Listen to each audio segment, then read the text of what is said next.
All right, welcome all you Wolverine fans out there. We can't find Chris and we can't find Zach. No idea where they are. Sorry, you're Zach. I'm Zach. We can't find Brandon. This is Zach. We're just two dudes filling in. But if you guys haven't noticed or you haven't been following along, down here at the corner we're at Keach and Maine. We've got the Wolverine bus all set up, tailgate, big party out here. We got Wolverine State Brewing that's got free beers and free food for you. If you're in the area, come on down. So today we're going to talk a little bit about Michigan and Penn State. Got my buddy here, Zach. What's up? We're going to let him actually beat in the RV. Imagine that. Big debate. We got the whole crew here this weekend. Set the text out earlier this week. Are we actually going to let Zach be a part of this? Breiler was insistent that Alden had to be a part of it. Had to be. So he's our boy. Graduated with him from Central Michigan Fire Up Chips, but we are diehard Go Blue. And what are you guys? We are Penn State. Thank you. Little instant analysis, guys. I think you should be frightened. I'm just going to be honest with you. The run game is much improved, and just last year it was a 4-point deficit at Penn State. Couldn't run the ball a lick. Sean Clifford's out there being thrown around like a rag doll by Aiden Hutchinson and such. And this year we got a run game to complement that. You guys should be afraid. Nick Singleton, Katron Allen, two freshman backs, So can compete with anybody in the nation. Be aware. So let's talk about this a little bit, Zach. So coming into this game, you got Penn State. We thought maybe they had been challenged a little bit with Auburn, but now Auburn's showing that they're not quite what we thought they were going to be. Still SEC team on the road. Correct. It's not Hawaii at home. Correct. Big game. Well, and I was going to say that same flip side for Michigan. We really haven't been tested yet.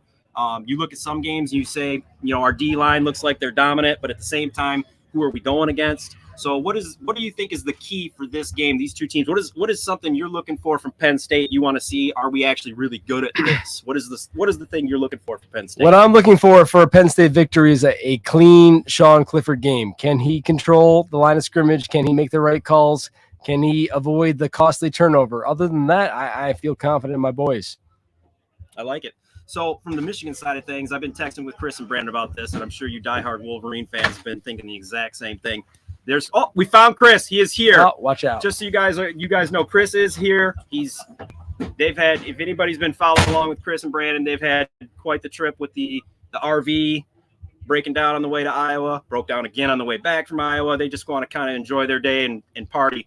But from the Michigan side of things, I hope all you Wolverine fans are kind of feeling the exact same way. When are we going to open up the offense? I don't know how much Michigan football you watch, Zach, because I know you're a big Penn State guy. No, I've been watching quite often, and so I am concerned about the crossing routes with your guys' tight end, Shoemaker. Is that the name? Yeah. He is solid at our tight end. Coverage game is not great, so hopefully your offensive coordinators have not caught attention or caught that, but. We'll see. Well, even looking at the games that we've played, you look at the first half against Indiana for Michigan, and 10-10 game, it's ho-hum offense. It almost seems like I don't know how aware you are, but we got two play callers right now that are running things. Right, yeah. And I think they've got a great scheme, but you almost wonder, when are they going to open it up? You got JJ, who's 5-star quarterback. He's got the legs. From a defensive side of things, how concerned are you about Michigan maybe showing something they haven't shown yet this year? I'm very concerned about the broken down play and JJ using his legs. I'm not going to lie about that, but I also have a lot of confidence in my Manny Diaz and his, control blitzes and showing a different look to Michigan. It's something they're not prepared for. I feel like, but we'll see. Yeah, it's going to be a great game. I'm not going to lie. So. Going through the game tonight, or this afternoon, I should say. So some picks that Brandon actually texted to me. This is how they're basically, we're subcontractors today. Brandon and Chris are I'm literally looking at Brandon through a window right now. He's just hanging out. Having a great time, yeah. Drinking a beer from Wolverine State Brewing, having a great old time. So I'll give you some of Brandon's picks here. If you guys are DraftKings, FanDuel, whatever site you guys want to use, Brandon's got JJ going for more than 275 today through the air. I don't think so.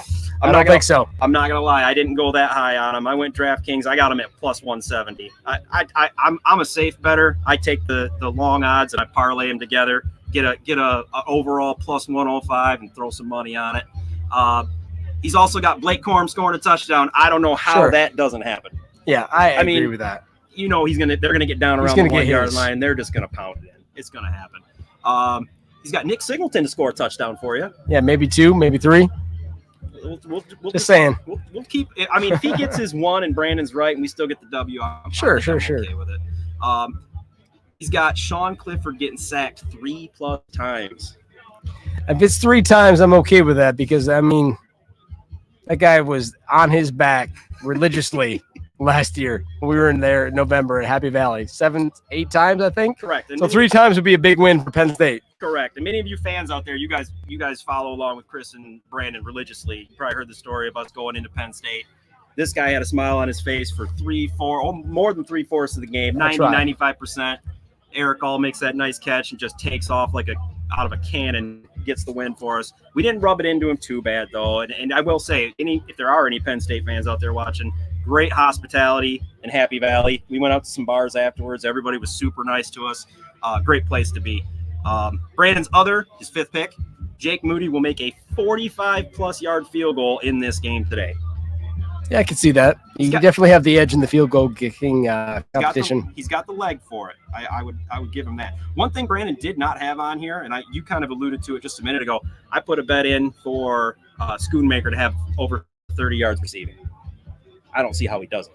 You think that? Yeah, that's a lock. He seems to almost between him and Ronnie Bell, they really seem to be on comfort zone for JJ lately. When he's in trouble, those seem to be the two that he's really finding. Like you said, the crossing routes, and then you got Ronnie Bell, screen game. I'm really interested to see if Michigan opens up the option game with JJ. I'm concerned about that. I really am. Music in the background. It's a party down here. If we can keep JJ at bay, we're good. Yeah, I'm interested to see the triple option game. I just don't understand. And I know Michigan's got a plan for it. I'm hoping that with the cupcake schedule, like you alluded to before, that maybe they've just been holding some of that stuff. Cupcake? No. I'll call a spade a spade. I mean, we dog other teams for doing it. Michigan, it's just kind of the way the schedules work out sometimes. But we kind of anticipated undefeated going into this one. It'd be a big game. Unfortunately, big noon kickoff. Yeah, Fox is ruining the game. Fox. Come on, Fox.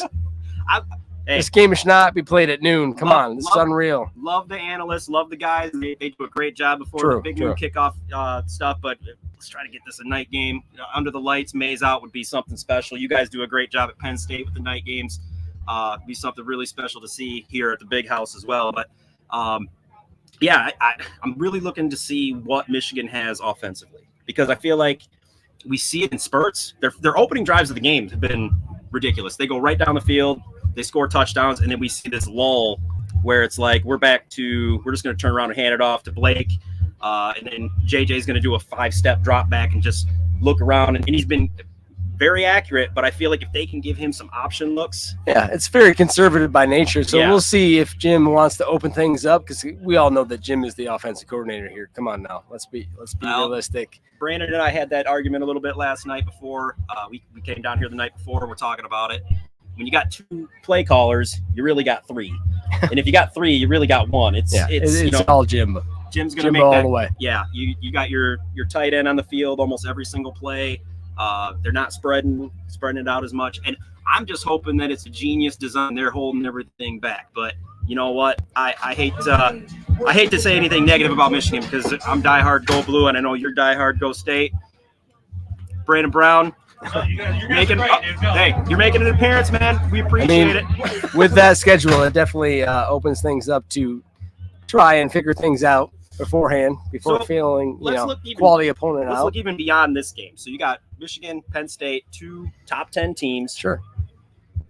If you anticipate, I think both of us are anticipating, regardless of the outcome, that it's going to be well within the spread. I think the spread was Michigan by +7. Or Michigan -7. I had a hard time even calling that. I just went Michigan pick 'em, because these games, you just don't know. It was super close last year in Happy Valley. I got to anticipate it's going to be again today.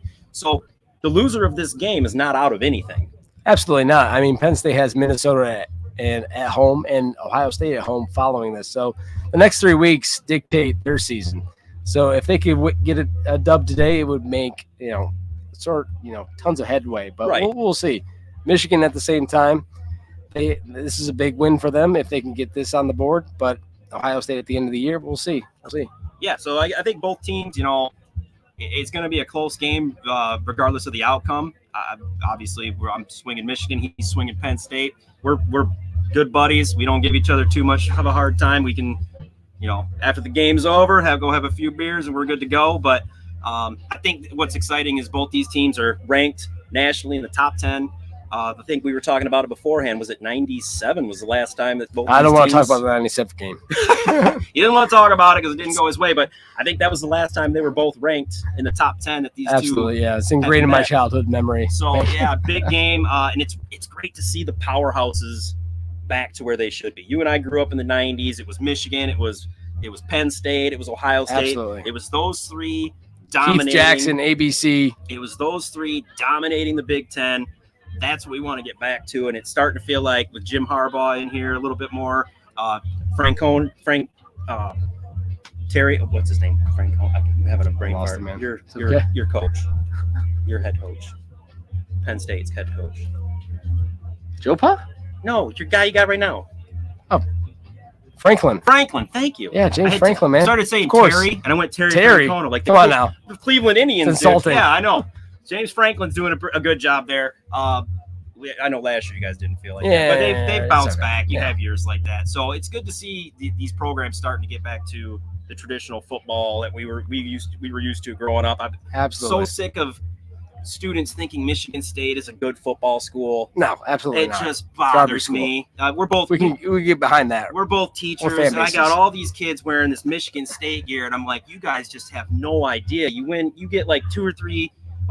Don't get me wrong. They've been decent the last few years, but it's not a traditional football powerhouse. Flash in the pan. I'd give them basketball, but when it comes to football, it's got to be these top teams in the Big Ten that are running things. So, yeah, Coach Hart, I just saw somebody put on there. I don't think Coach Hart is with him today. I think he's got this week off. I think so, don't quote me on that. That's Brandon and Chris giving me that intel. I think Coach Hart is taking the week off, trying to get himself better. From the sounds of it. So I just saw that comment pop up on there. We all wish Coach Hart a speedy recovery. It was super scary last week, something no one wants to see. Also scary, but so yeah. Any other big predictions you got for this game, Zach? What do you think is the absolute key to a Penn State victory? Turnover battle, and I like us, 31-24, Penn State. We are. Whoa, 31-24. That's a close game. So I got to agree with you as far as turnovers are concerned, and it's been very encouraging for us that JJ really has not turned it over. He's been super accurate, which is kind of surprising because again playing Hawaii and UConn, but yeah. Hey, like I said, I'll give it to, and that's where it's an exciting game because we're gonna get to see what they've got. We're gonna see what's what. We're gonna see what they got today. That's what's exciting about this game is. For those of you that come to Michigan games, you come and you watch UConn, you come and watch them play Hawaii. Like, yeah, they're gonna beat them by 40 points, but you walk out of that game going, gosh, are we that good? And Blake Corum even said it. Blake Corum said it. He says, I don't know how good we are. Yeah, and he's honest. I mean, that's what you like out of your. That's football your top team. dog. That's your top dog saying, I don't know yet. Yeah, he's saying, I don't know if we're good. He strap it on, get out there, hit somebody, see what you got. That's all you can really do. And yeah. I'm looking forward to the game. When you guys, when the game's done, Chris, we will find Chris and Brandon. We will find them, and they will be here for the post-game show. I hope you guys enjoyed the what would we call the scrum? This? I don't know. Yeah, we literally, like they said, hey, we got a show to do, and we don't know where these guys are. Doing our best. And they're like, can you guys even talk? Like, we teach kids for a living. I can stand in front of I can make stuff up. So, yeah. Hope you guys enjoy the game. Have your questions, comments ready for Brandon and Chris when we get done. Zach and I, we may throw some comments out there as well. Appreciate you guys all watching. Enjoy the game and go Blue. Yeah.